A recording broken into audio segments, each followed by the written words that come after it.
আজকাল মানুষ স্বাস্থ্য নিয়ে অনেক বেশি সচেতন হচ্ছে। আর এই সচেতনতাটা শুধু খাবার পর্যন্তই সীমিত। তারা অনেক নতুন নতুন রেসিপি বের করছে তেল ছাড়া খাবার, যত হেলদি খাবার খাওয়া যায়। হ্যাঁ, অবশ্যই এটা একটা ভালো কাজ।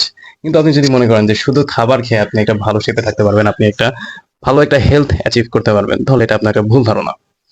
এখন দেখেন, আপনি যত ভালো খাবারই খান না কেন, আপনি হাই কোয়ালিটি প্রোটিন খান, আপনি কার্বস খান, কিন্তু আপনি যদি আপনার এই পুষ্টি বা নিউট্রিয়েন্টস এর জন্য যদি আপনি এনাফ স্পেস তৈরি না করেন আপনার বডিতে, তাহলে এই এক্সট্রা প্রোটিন গুলো আপনার বডিতে মেদ হিসাবে বা ফ্যাট হিসাবেই কিন্তু জমা হবে, বা আপনার পাকস্থলীতে যায় আপনার হজমে প্রবলেম করবে।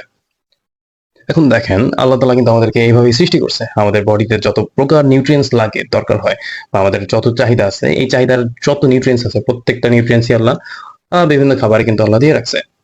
কিন্তু আমাদের লাইফস্টাইল এখন অনেক বেশি ইজি হয়ে গেছে। এখন আমাদেরকে আর শিকার করে খেতে হয় না।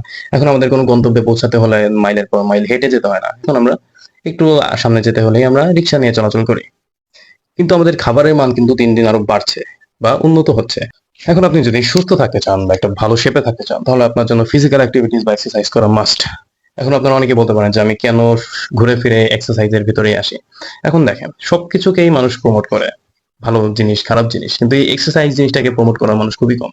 আর এই জিনিসটা এখনকার জেনারেশনে এই এক্সারসাইজ জিনিসটা অনেক বেশি ইম্পর্টেন্ট। সো যদি হেলদি থাকতে চান বা একজন ফিট হইতে চান, তাহলে অবশ্যই এক্সারসাইজ করেন, বা অ্যাটলিস্ট রানিং করেন, জগিং করেন, বা ক্যালোরি বার্ন করার মতো যে কোনো একটা অ্যাথলেটিক এক্সারসাইজ আপনি করতে পারেন বা মুভমেন্ট করতে পারেন।